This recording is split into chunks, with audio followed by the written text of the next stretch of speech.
Hello and welcome back to Chasing the Dream. My name is Ethan Chazen. I am a New York City-based business growth coach, and I focus on helping organizations to unleash their employees' untapped potential to increase their performance and their productivity. I also help organizations build amazing culture. So if you've watched any of my roughly 450 videos on the channel, you know that I love to focus on organizations that succeed primarily through people-based initiatives and building great places to work. Well, here we are, December 31st, 2024. It's the last day of the year. And what I thought I'd do in today's video is to shine a light on organizations who went through bankruptcy and went out of business this year as kind of a lessons learned on how organizations should be thinking or maybe rethinking their strategy for 2025. So let's dive right in. Let's go for it. So, reported on CNN, here are 12 known companies that went out of business in 2024. And let's see how many or which ones you knew went out of business. So, Big Lots filed for bankruptcy back in September after previously warning that it had substantial doubt about its very business survival. The discount retailer recently announced that it had a deal to sell itself to a private equity firm that had fallen through. Bowflex, the home gym, the home equipment company, you may have seen their late night infomercials on. It filed for bankruptcy back in March. It reemerged from Chapter 11 a few months later, signing a deal with a Taiwan-based company to acquire essentially all of its assets. So, okay, Express, another retailer. You're going to see a lot of retailers on the list. The once trendy mall shop filed for bankruptcy back in April after consistently struggling with, get this, continued missteps over merchandise mix that failed to get shoppers excited. As a result, nearly 100 locations closed, and the company, which also owns the Bonobos brand, sold itself to a consortium led by WHP Global back in June. Okay, we're going to keep going. Joan, Ella Flooring, Party City. You may have actually seen, I did a video on Party City and a lot of its poor decision making that ultimately led to its demise and going under. Red Lobster. Let's talk about Red Lobster for a moment. The restaurant chain that brought affordable shrimp and lobster to middle-class America and grew to become the largest seafood restaurant chain in the world filed for bankruptcy back in May. Years of underinvestment in its marketing, food quality, service, restaurant upgrades all hurt the chain's ability to compete with growing fast casual and quick service chains. After closing more than 100 locations, Red Lobster emerged from bankruptcy back in September, thanks to a new owner and leadership that's already changing the menu. So doesn't sound like we've heard the last from Red Lobster. Spirit Airlines.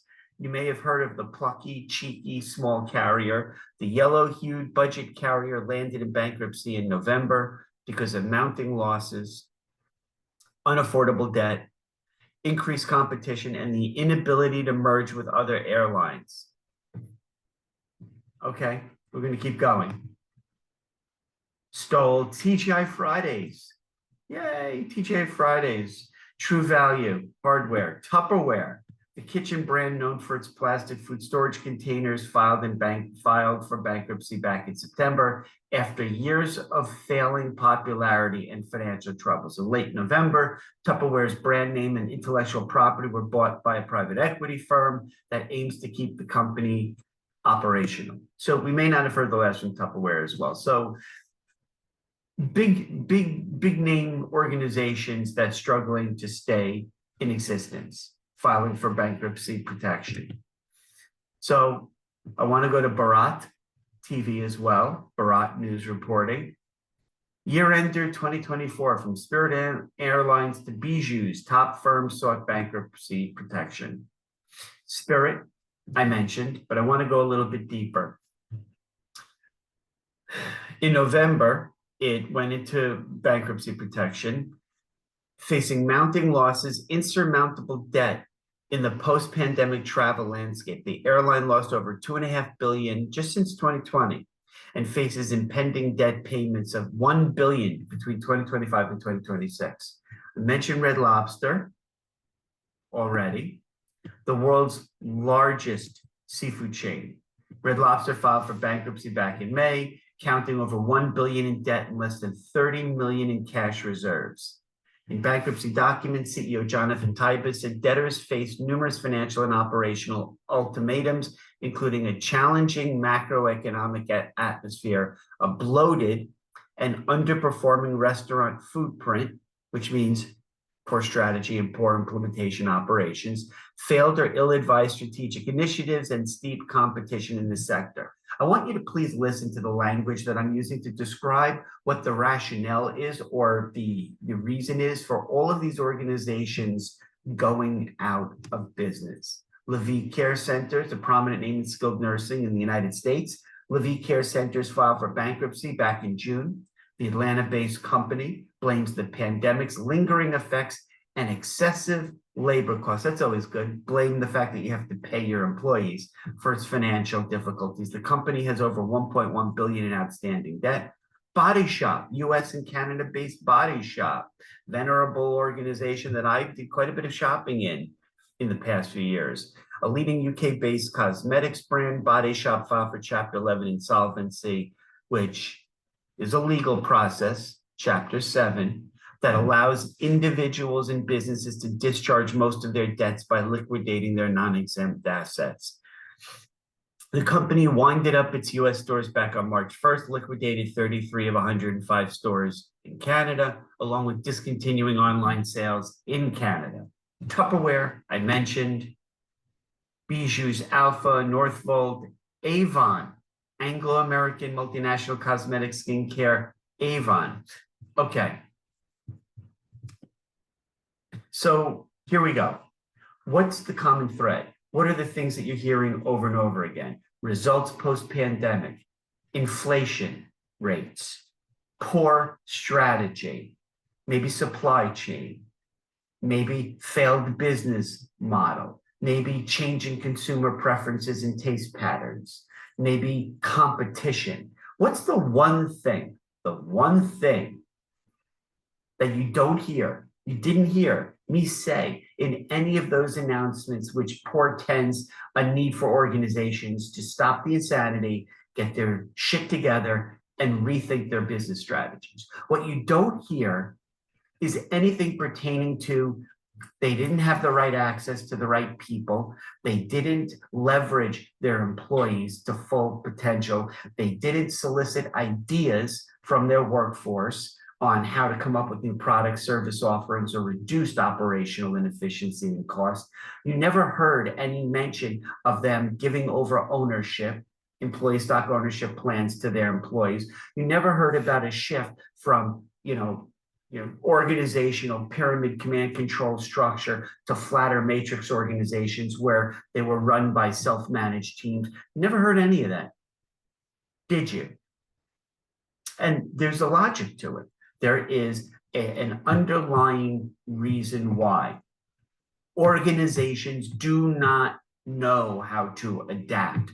They do not understand or learn how to be flexible. When you hear about, for example, immigrants who come to a country, United States, they may be challenged with the language. They don't have the same access to the same benefits of people who are citizens of a country. Yet they're incredibly hard workers. They adapt. What do? They become Uber or Lyft drivers. In their side time, they squirrel away any money that they can. They save it up, and what do? They start to invest in real estate. They buy one place, two places, three places. All of a sudden, they become real estate investors, owners. They take that savings, they put it into their own family life savings here in their new adopted country, and they also maybe send money back to the country they came from. Why can't corporations similarly model that behavior to be flexible, adaptive, to change? Here's the root cause. They don't have the right leadership. They don't have the right people at the top who are constantly thinking ahead of the game. How do they adapt? How are they nimble? How do they adjust? How do they figure out what are changing shifts in marketplace, macro environmental considerations, but also how do they build internally a workforce of entrepreneurs, critical thinkers, problem solvers, people who are creative, people who are intrinsically motivated, people who take their own drive and initiative to implement new ways to think. How come these organizations that you all heard go bankrupt, never once did I mention that they refused or failed or did not think that they should be constantly monitoring the voice of their customers? You don't see that kind of stuff.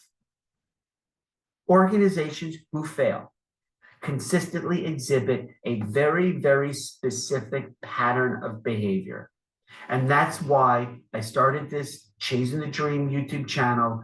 So please, as you business owners, as you leaders are putting together the finishing touches on your strategic plan, as you're getting ready to march forward into a brave new 2025 of significant potential and opportunity, I want you to pause and think about something.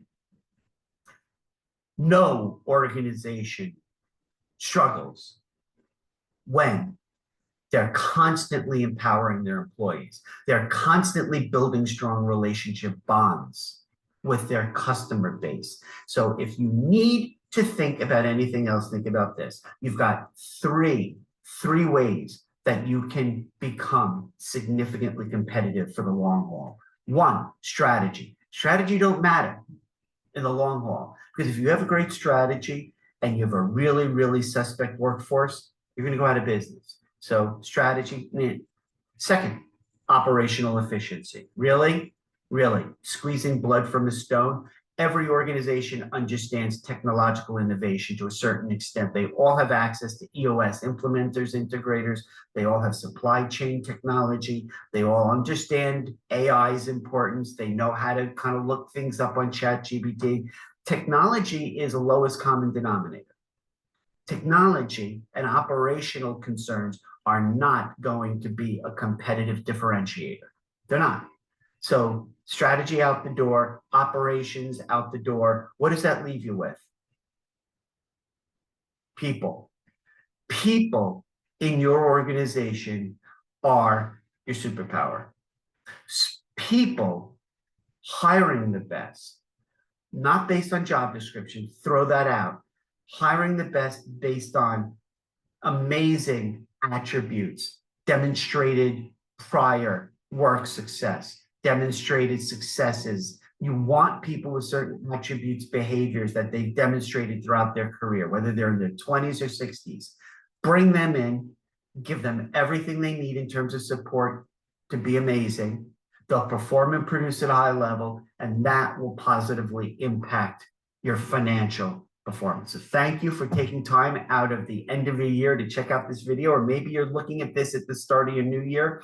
Please, please, please, if you like this, be sure to drop a like, comment. I always love to hear what people are thinking. And if you haven't done so, to support me in my work on this YouTube channel, where last year I had 33 subscribers at 350 now. My goal is to get to 1,000 by June. Please subscribe to this YouTube channel and support the work that I'm doing. Here's to an amazingly successful year. I wish you all of the best success, whether you're starting a business, you're growing a business.